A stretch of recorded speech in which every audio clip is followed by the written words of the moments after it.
from the ever-forgetful Joe Biden. Now, Joe actually wants Americans, you, the American people, to believe that he can beat COVID-19, but only if you elect him. If he remembers what it is in November, December, January. He claims he sounded the alarm early on about the deadly virus and that President Trump did everything wrong. Okay, Joe's lying, just like his friends in the media mob and, well, most liberal Democrats these days. Joe Biden is living an alternative reality. Once again, here are the facts that the hate Trump media mob will never give you. Will do their job for them.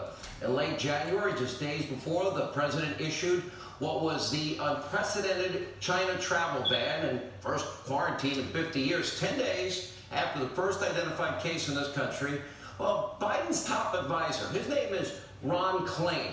He was actually praising China's transparency. Huh? Watch this.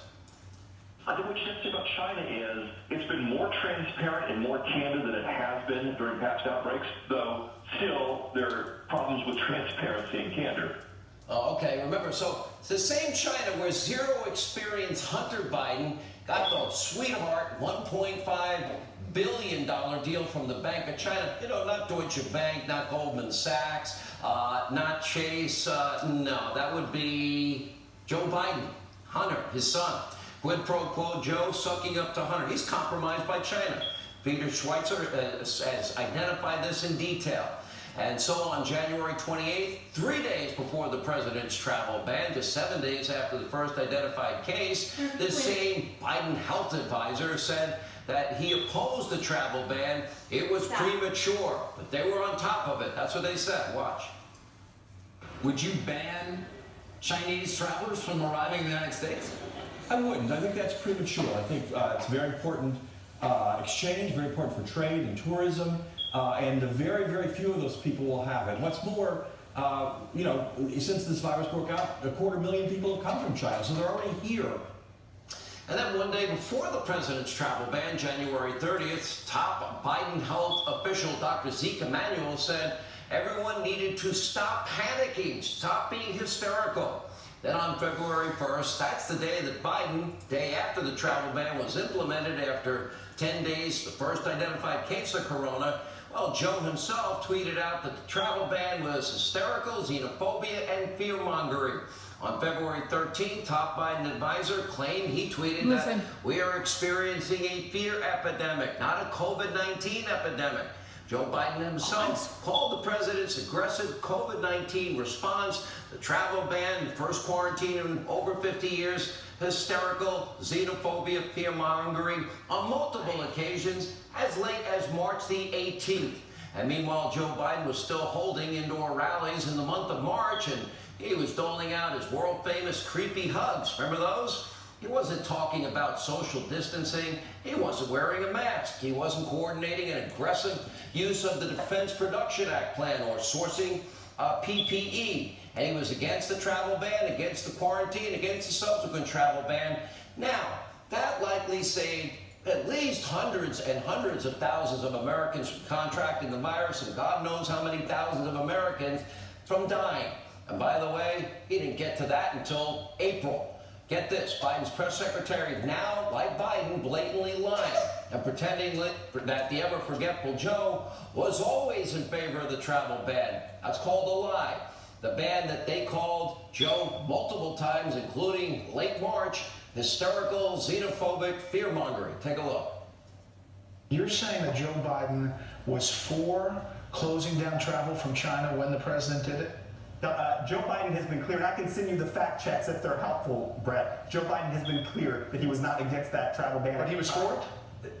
Joe Biden has been clear about this, Brett. I can send you the fact checks if they're helpful. This has been fact checked into oblivion. Okay, I'm just asking you the question. You're saying yes, he was for the strict China travel ban when the president implemented it 48 hours after receiving that briefing.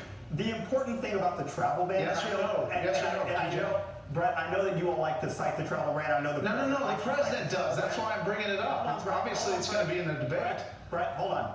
The important thing to know about the travel ban is that even after the president implemented that travel ban, or says that he implemented it, tens of thousands of people came in Okay, and out of I'm the going to country. take it that And you're what not was going to answer that what was question. You're going to send me some what was fact Donald- checks. what- Brett Baer has the patience of Job there because he's lying and everybody knows it. In other words, Joe Biden did everything wrong, but now he's going to lie about it and hope that you will all forget what really happened. You know, I love the Woodward hysteria, you know, about Bob Woodward's book. Yeah, the president said he wanted to calm fears in America. What do we have to fear but fear itself, FDR said at the height of the Great Depression, World War II. Remember those tough days? Churchill, you know, the bombing of Britain, out marching with the people of Britain. Was he talking, we'll get them in the hills and everywhere, blood, toil, tears, and sweat. That's what leaders do. Biden is saying, no, this is hysterical xenophobia, fear-mongering. He offered no solutions. Nothing new for Biden and his team to lie. By the way, imagine if Brett Baer was actually questioning Joe Biden there. That would be TV pay-per-view. From defunding the police, he lies about that. Reallocation, he calls it. Fracking, against it, but no, I was always for it. Protests, oh yeah, no, they're peaceful until, well, it's showing up badly in the polls. National mask mandate, oh, Joe Biden said, oh no, I don't want that either. Okay, he lies about pretty much every position he's ever taken, only if it helps him politically. Only if the polls and focus groups tell him what to say, like Don Lemon advised him to listen to. But here's what's more concerning. Joe Biden is actually really weak and frail and doesn't seem mentally alert or on top of his game, doesn't seem to have a lot of, well, let's say mental acuity. Just listen to Biden's top advisor, the guy you just heard from, Ron Klain, saying that the Biden-Obama response, listen to what they admitted about their response to the H1N1 virus, not the N1H1 virus as Biden calls it. Take a look. I wasn't involved directly in the H1N1 response, but I lived through as a White House staffer. And what I would say about it is a bunch of really talented, really great people working on it, and we did every possible thing wrong. And it's, 60 million Americans got H1N1 in that period of time, and it's just purely a fortuity that this isn't one of the great mass casualty events in American history. Had nothing to do with us doing anything right, just had to do with luck. They did everything wrong. And they didn't prepare for the next real pandemic. Make no mistake, 50 years in the swamp, Joe Biden is now more incompetent than ever. Nobody, our own Lawrence Jones, 2020 correspondent on the ground that he's ever interviewed, has been able to identify a single accomplishment in 50 years of Joe Biden in the swamp that has made life better for you, the American people. I could spend the entire show talking about Donald Trump's promises made, promises kept, and records shattered, especially on the issue of unemployment and building the wall, and originalists on the Supreme Court, and new trade deals, and pulling out of protracted wars and defeating the caliphate, Soleimani, al-Baghdadi and associates, and al-Qaeda leaders all over the world. Biden lied again this week and said over nearly 6,200 U.S. military members died from corona. Well, he's wrong again. Well, there have been exactly 7 military deaths from COVID-19, not nearly 6,200. Without a teleprompter, the ever-forgetful Joe can barely communicate. Today, President Trump had a few observations about Biden's, well, precious teleprompter. Take a look at this.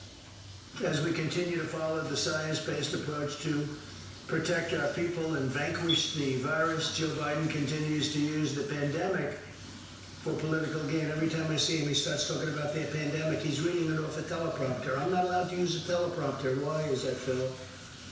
They ask questions and he starts reading the teleprompter. He says, move the teleprompter a little bit closer, please. I don't know. I think if I did that, I'd be in big trouble. I think that would be the story of the year. Teleprompter.